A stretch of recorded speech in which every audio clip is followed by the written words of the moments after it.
زینت: کیا وہ ان دونوں کی کزن ہے؟ پھر بھی تم نے اس کو دوست بنا لیا۔ شہرو: پہلے اس نے نہیں بتایا تھا، اس لیے تو میں نے اسے چھوڑ دیا تھا، مگر اس نے ناصر کے خلاف میری مدد کی ہے، تو تم خود ہی بتاؤ کہ میں کیسے اسے اگنور کروں؟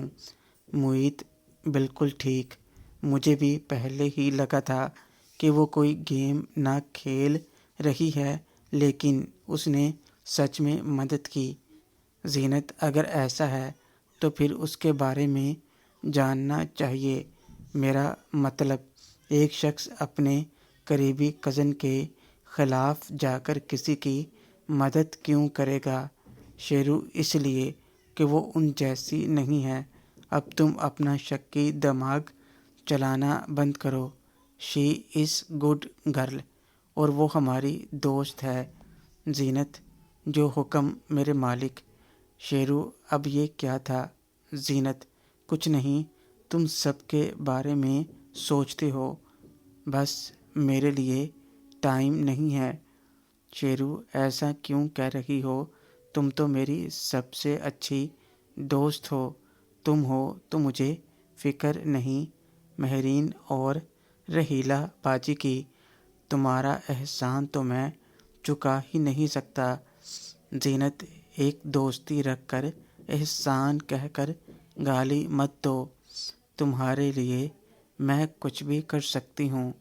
تم میری لائف کے پہلے لڑکے ہو جس پر مجھے بھروسہ ہے، اور پاپا کو میں تمہارے بارے میں سب بتاتی رہتی ہوں۔ ان کا بھی یہی کہنا ہے کہ تم بہت اچھے ہو۔ معید: مطلب بات گھر تک پہنچ چکی ہے۔ دیکھ لینا کسی دن رشتہ لے کر ہی نہ آ جائیں۔ زینت نے معید کا بازو پکڑ کر مروڑ دیا۔ زینت: کچھ زیادہ ہی نہیں بولنے لگے تم۔ معید: سوری یار، میں تو مذاق کر رہا تھا۔ ارے یار، یہ کیا کر رہی ہو؟ میرے بوائے فرینڈ کا ہاتھ توڑو گی کیا؟ لیکچرز ختم ہو گیا تھا اور مناہل زینت کو ایسا کرتا دیکھ کر بھاگتے ہوئے پاس آ گئی۔ اس کے پیچھے پیچھے رحیلہ باجی، مہرین اور ریما بھی آ رہی تھیں، اور سب کے چہرے پر ہنسی تھی۔ زینت: سنبھال کر رکھو اپنے مجنوں کو، پتہ نہیں کیا کیا بولتا رہتا ہے۔ مناہل: اب کیا کہہ دیا اس نے؟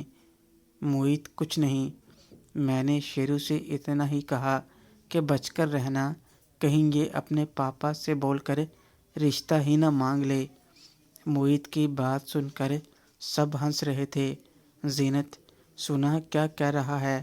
مناہل: ویسے اس میں غلط بھی کیا ہے؟ تم نہیں چاہتی شیرو سے رشتہ جوڑنا؟ زینت: تم بھی شروع ہو گئی، ابھی بتاتی ہوں تجھے۔ رحیلہ باجی نے بیچ بچاؤ کروایا۔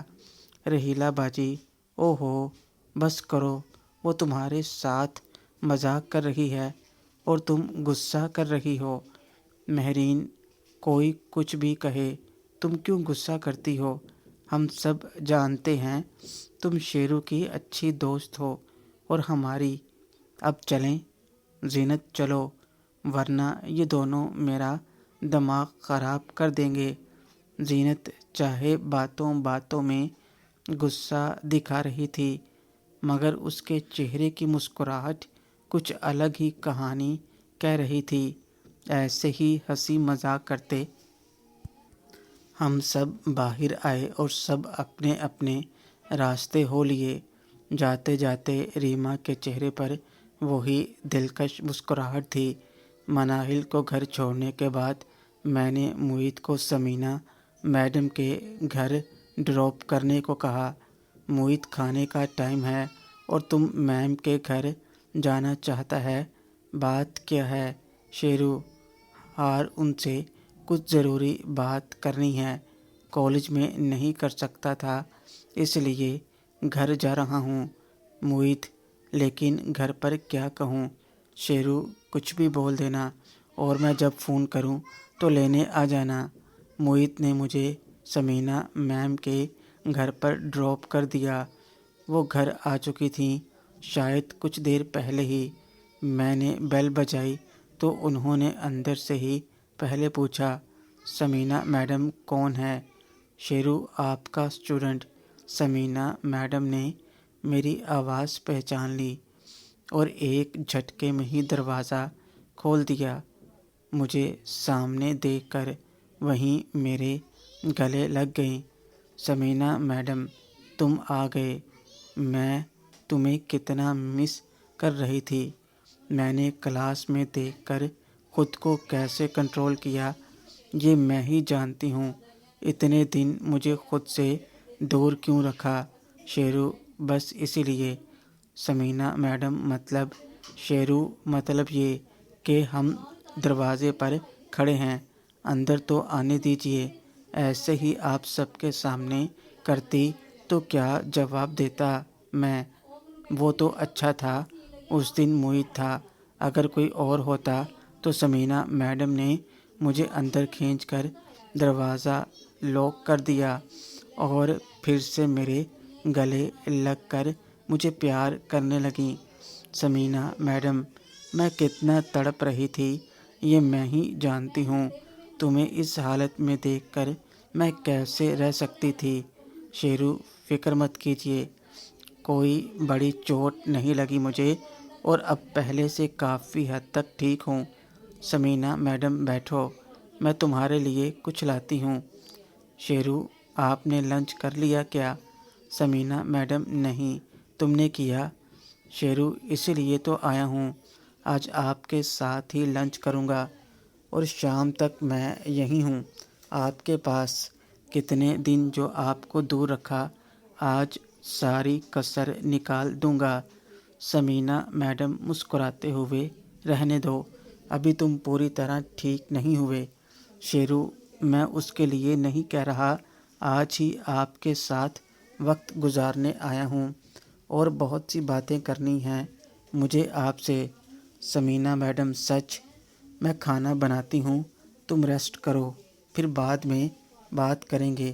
میں صوفے پر بیٹھ گیا اور سمینا میڈم کھانا بنانے لگیں۔ اس کے بعد ہم دونوں نے ساتھ میں کھانا کھایا۔ میڈم مجھے اپنے ہاتھ سے کھانا کھلا رہی تھیں۔ سمینا میڈم اب بتاؤ کیا بات کرنی ہے؟ شیرو آپ بتائیں، ناراض تو نہیں ہیں مجھ سے؟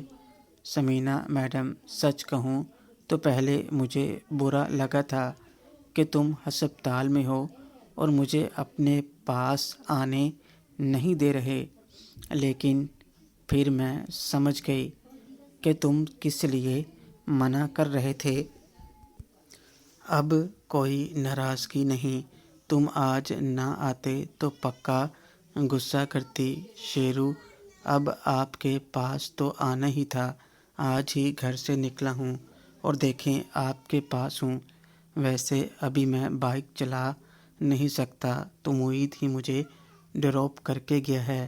سمینا میڈم اسے بھی لے آتے، ویسے وہ بھی تو تمہاری فیملی ممبر جیسے ہیں۔ شیرو ہاں ایسا ہی ہے، مگر اسے لے آتا تو جیسے آپ نے دروازہ کھول کر استقبال کیا ہے تو وہ سب سمجھ جاتا۔ سمینا میڈم شرماتے ہوئے، ایسا بھی نہیں ہے کچھ۔ شیرو اچھا ایک بات بتائیں، ناصر یا روزینہ کا سائنس کے ٹیچر سے کیا کنیکشن ہے؟ سمینا میڈم میں سمجھی نہیں، تم کیا کہنا چاہتے ہو؟ شیرو مجھے لگتا ہے مہرین کا کڈنیپ کرنے میں اسٹاف میں سے کسی نے ان کی مدد کی ہے، ورنہ اتنی صفائی سے بنا کسی کو پتہ چلے یہ کیسے ممکن ہے؟ سمینا میڈم تو اس لیے پرنسپل سر نے ان لوگوں کو بلایا تھا، اس کا مطلب کوئی بات ضرور ہے، پر مجھے اس بارے میں کچھ نہیں پتہ۔ اسٹاف میں تو ایسا کوئی نہیں جو ان کے لنک میں ہو۔ چلیں کوئی بات نہیں، شاید کہیں اور سے پتہ چل جائے، پر اس بات کا پتہ لگانا ضروری ہے۔ سمینا میڈم میں بھی کوشش کروں گی، پتہ کرنے کی۔ ویسے اب مہرین کیسی ہے؟ شیرو وہ ٹھیک ہے، آپ اپنی سناؤ۔ میں سچ میں یہ محسوس کر رہا تھا کہ میں آپ کو دور رکھ کر صحیح نہیں کر رہا۔ سمینا میڈم، جو ہوا سو ہوا، اب چھوڑو اسے، تم میرے پاس ہو اتنا ہی بہت ہے۔ آؤ اندر چلتے ہیں، یہاں بیٹھے بیٹھے تھک جاؤ گے تم۔ میم مجھے اپنے بیڈ روم میں لے گئیں اور مجھے بیڈ پر لٹا دیا اور خود میرے سینے پر سر رکھ کر لیٹ گئیں۔ شیرو، آپ کو ایسے اچھا لگتا ہے میرے ساتھ لیٹنا؟ سمینا میڈم، سچ کہوں تو مجھے تمہارے اوپر لیٹنا اچھا لگتا ہے، پر ابھی تمہارے زخم ٹھیک نہیں ہیں تو ایسے ہی ٹھیک ہے۔ شیرو، مجھے بھی اچھا لگتا ہے ایسے آپ کو باہوں میں لینا۔ میں نے سمینا میڈم کو اپنے ساتھ لگا لیا تو وہ بھی کسی چھوٹی بچی کی طرح میری ساتھ سما گئیں۔ ہم دونوں اپنے ہی ایک دوسرے کے ساتھ لگے پتہ نہیں کب سو گئے۔ دوسری طرف ایک بڑے ہسپتال میں ڈاکٹر کی کیبن میں بیٹھ کر ناصر ویٹ کر رہا تھا اپنی رپورٹ کا۔ کل جب لاکھ کوشش کرنے کے بعد بھی ناصر کا سویا ہوا دوست نہیں اٹھا تو اسے بھی ٹینشن ہونے لگی تھی کہ ایسا کیسے ہو سکتا ہے۔ اپنے باپ کی طرح وہ بھی ہوس کا پجاری تھا اور پتہ نہیں کس کس سے ملاقات کر چکا تھا اور کئی خواتین کو نشانے پر رکھا ہوا تھا ایسا کرنے کے لیے۔ Doctor, I am sorry mister Nasir, آپ کی پرابلم کچھ زیادہ ہی ہے۔ ناصر حیرانگی سے، میں سمجھا نہیں ڈاکٹر، آپ کیا کہہ رہے ہیں؟ ڈاکٹر، میرا کہنے کا مطلب ہے آپ کا دوست اب کبھی نہیں اٹھے گا۔ ناصر، کیا؟ مگر یہ کیسے ہو گیا؟ میرا مطلب میں تو بالکل ٹھیک تھا اور سب کچھ اچھے سے چل رہا تھا، پھر یہ سب اچانک کیسے؟ ڈاکٹر، یہ تو مجھے بھی سمجھ نہیں آ رہی کہ اس کی وجہ کیا ہے، لیکن جو رپورٹ ہے اس کے مطابق وہی ہے جو میں نے آپ کو بتایا ہے۔ ناصر کے تو پاؤں زمین سے ہی نکل گئی تھی، اسے سمجھ نہیں آ رہا تھا وہ کیا کرے۔ اس کے کانوں نے جو سنا اس پر اسے یقین نہیں ہو رہا تھا۔ ڈاکٹرز، کہیں ٹیسٹ میں تو کوئی گڑبڑ نہیں ہوئی؟ آپ ایک بار پھر سے ٹیسٹ لے لیجئے۔ ڈاکٹر، کوئی گڑبڑ نہیں ہوئی مسٹر ناصر۔ ناصر، تو اس کا علاج کیجئے نا ڈاکٹر، پیسے کی پرواہ مت کیجئے، میرے یہ پرابلم ٹھیک کر دیجئے۔ آئی ایم سوری ناصر، لیکن ہمارے یہاں اس کا علاج نہیں ہے، بلکہ پاکستان میں اس کا کہیں بھی علاج اچھے طریقے سے نہیں ہو سکے گا۔ ہاں، اگر تم جا سکتے ہو یو ایس اے میں اس کا اچھا علاج ہو سکتا ہے، یا پھر جرمنی میں، لیکن 100% تو وہ بھی نہیں کر پائیں گے۔ ہاں البتہ تم شادی کے لائق ہو سکتے ہو۔ ناصر، کیا مطلب؟ ڈاکٹر، مطلب کہ 40-50% تک ہی ٹھیک ہو سکتا ہے، وہ بھی لمبے علاج کے بعد، جس کے لیے تمہیں وہیں رہنا پڑے گا اور شاید سرجری بھی کرنی پڑے، پر یہاں تو اتنا بھی ممکن نہیں ہے۔ پھر بھی تم کسی اور سے ڈسکس کرنا چاہو تو کر سکتے ہو۔ کراچی اور اسلام آباد میں کافی بڑے بڑے ہسپتال ہیں جہاں لیٹسٹ مشینز ہیں علاج کے لیے۔ ڈاکٹر کی باتیں سن کر ناصر کافی مایوس ہو گیا اور سر جھکائے وہاں سے اٹھ کر واپس چلا گیا۔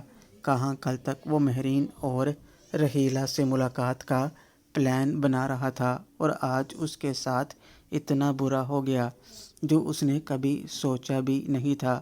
ناصر کے باپ کے پاس پیسوں کی کوئی کمی نہیں تھی، پر وہ اپنے باپ سے کیا کہتا کہ اس کے ساتھ کیا ہوا ہے۔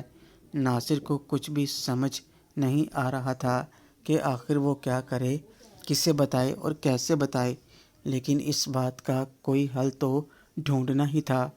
وہ کہتے ہیں نا، کہ پڑوسی کے گھر میں آگ بعد میں لگا لینا، پہلے اپنے گھر کو تو آگ سے بچا لو۔ ناصر کے دماغ سے سب باتیں نکل چکی تھیں، اب بس کوئی بات دماغ میں تھی تو اس کی ڈوبتی ہوئی مردانگی۔ ناصر کی حالت ایسے تھی جیسے اس کا سب کچھ کسی نے لوٹ لیا ہو۔ ناصر اپنے فارم ہاؤس چلا گیا اور اپنا فون بند کر کے خود کو الگ تھلگ کر لیا، لیکن یہ کوئی حل نہیں تھا۔ پھر اس نے انٹرنیٹ پر اپنی بیماری کے بیسٹ ڈاکٹر دیکھنے شروع کر دیے، اور وہاں بھی وہی بتا رہے تھے جو ڈاکٹر نے اسے بتایا تھا۔ آخر کار ناصر نے من ہی من میں فیصلہ کر لیا کہ وہ پہلے اپنے علاج کروائے گا، باقی سب بعد میں۔ پرابلم اب یہ تھی کہ اپنے باپ سے وہ کیا کہے۔ اس طرح پڑھائی درمیان میں چھوڑ کر بیرون ملک جانا، وہ بھی کسی ضروری کام کے لیے۔ مگر اب ناصر کے لیے سب سے ضروری تھا اپنی مردانگی کو بچانا۔ ادھر میں اور ثمینہ میڈم سوئے پڑے تھے کہ میرا فون بجنے سے ہماری نیند ٹوٹ گئی۔ فون محیط کا تھا۔ شیرو: ہاں محیط۔ محیط: سو رہا تھا کیا؟ کتنی دیر سے فون کر رہا ہوں، جلدی سے اٹھ جا، میں تجھے لینے آ رہا ہوں۔ سرور ماما آئے ہیں گھر۔